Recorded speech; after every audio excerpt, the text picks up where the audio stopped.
Hello, I'm Claire Smith and welcome to my channel. So I normally do videos all about perfume and today is no exception. So today I'm doing a tag video from the Savvy Specialist.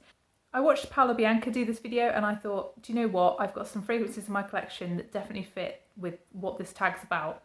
So the tag is all about fragrances where the name does not match the juice.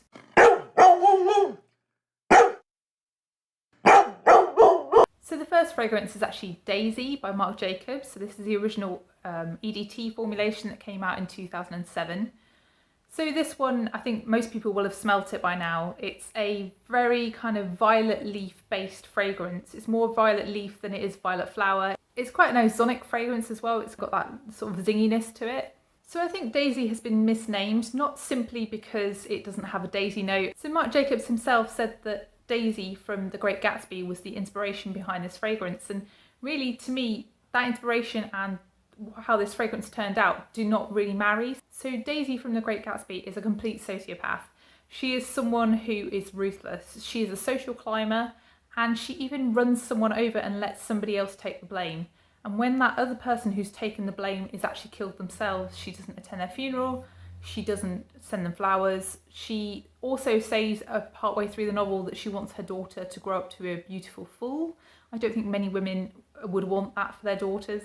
And yeah, I just feel like Daisy is such an innocent feeling fragrance and the Daisy in the novel is really, really not. So I would choose to rename this fragrance with another literary figure's name. So the immediate one that springs to mind for me is someone who is innocent and pure and good, which I think is what this fragrance is trying to evoke, and it's also trying to sort of bring you back to that childhood innocence. I think I would choose a novel that is all about innocence and childhood and growing up, and that would be Little Women for me. So I would choose to call this fragrance Beth. Probably wouldn't sell as well, and you know, I think the daisies on the bottle would be inappropriate then. But yeah, I would call this fragrance Beth from Little Women. So the next fragrance that I would rename is this one. So this is Angel by Thierry Mugler, and this is really quite a classic fragrance now. This came out in 1992. It was a groundbreaking fragrance because of the high amounts of ethyl maltol in it and because of the huge amounts of patchouli in it. So this fragrance to me is quite a strong kind of dirty patchouli. It's really, all you get when you first spray this is really bergamot and patchouli. And as it dries, it becomes a little bit sweeter, it becomes a little bit more honeyed on my skin. But really the patchouli is the thing that comes through. And for a fragrance called Angel, I would expect something lighter, something more airy, something more innocent smelling. Whereas I think Angel sort of smells like, almost like body odour. It feels like you've been doing something really, really naughty. And yeah, I think I would rename this fragrance perhaps Fallen Angel maybe, to signify just how naughty this feels. So yeah, that's my second inappropriately named fragrance. So I'm going to call this one Fallen Angel by Thierry Mugler. So the third fragrance that I would rename actually comes from this tester kit, and this is the Floral Street tester kit. And the one that I really think is inappropriately named is called Neon Rose. So when I spray Neon Rose, I do not really get rose at all. So maybe for the first 20 to 30 seconds, I smell something that resembles rose, but after that, I really only get apple blossom. And I know that the idea of this fragrance from Floral Street was that it was supposed to be a rose, but more fluorescent, a kind of otherworldly rose. And I really don't think that they've really achieved that. I know that they specifically didn't put rose in this fragrance because they wanted to imagine it from other notes. But really, to me, this is really quite heavy on the apple blossom, but has kind of a green background from, I think, maybe the Angelica in this. I'm really not sure. But apple blossom really is the primary note for me. I think that I would probably rename this fragrance something like Day Glow Apple Blossom or something equally rubbish like that. I really don't think that it evokes rose for me.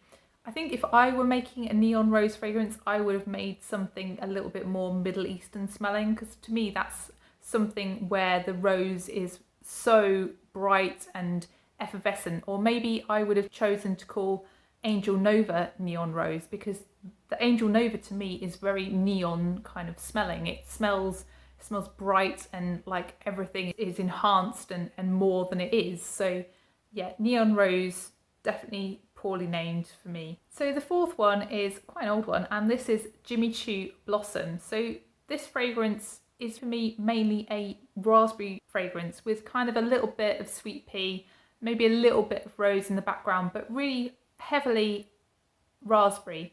But it's like a raspberry that isn't that bright. It's been overlaid with a load of musk.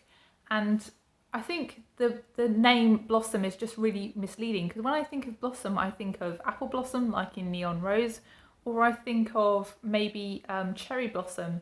And I think that, you know, really how forward the fruit is in this, and also the musk, it just doesn't give you that idea of blossom. It gives you more of an idea of a powdery raspberry, like a freeze-dried raspberry powder is how I think of this fragrance.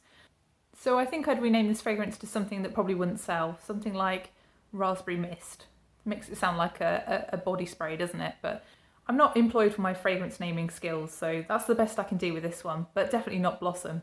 And the last fragrance might be a bit controversial. So the last one, I think a lot of people think of this as something that is appropriately named, but I just don't really get what other people get from this. I think I have tried to pigeonhole it into being a summer fragrance for me, but I really don't think it is. I think it's more of an autumn fragrance for me, and that is Orchid Soleil by Tom Ford. So to me, this is inappropriately named for two reasons. So the orchid part, it's really nothing to do with orchid, it's more to do with lily. And I think that they kind of have clearly had some kind of niche for this fragrance, where they'd got this successful line of fragrances with black orchid and they wanted a new release, and they just decided to make this one, which really isn't orchid. So this one does have orchid in it, but you don't really get any, you just more get the red lily. And then the Soleil part of this, I don't really get any kind of solar vibe from this myself, but I know that other people perhaps have got more of a solar vibe from this. To me, this is just more of a kind of chestnutty, creamy fragrance with lots and lots of lily, and also a bit of tuberose. And yeah, I just don't get why they would call it Soleil, because to me it's just not very much of a summer fragrance. It's more of an autumnal fragrance. It's definitely something that I wouldn't want to wear if it was really, really hot. I'd maybe wear it on a summer's night, but I wouldn't wear it during the day for sure. So that is Tom Ford's Orchid Soleil. And if I had to rename it, then I would have to choose something naughty, wouldn't I? Because that's what Tom Ford does. I'd have to do some kind of play on words with the cream, but it's probably too naughty to say on camera. So what would you call it? Let me know down below. So I hope you enjoyed the video. If you did enjoy the video, please press the like button, and please consider subscribing, because there's loads of videos on perfume, and I would really like to have a chat with you in the comments. Let me know which of your fragrances you think is inappropriately named, or you think could be named better. Let me know what you think of the fragrances that I've chosen. Do you agree with me? Do you not agree with me? And thank you very much for watching, and I'll see you in the next one. Bye.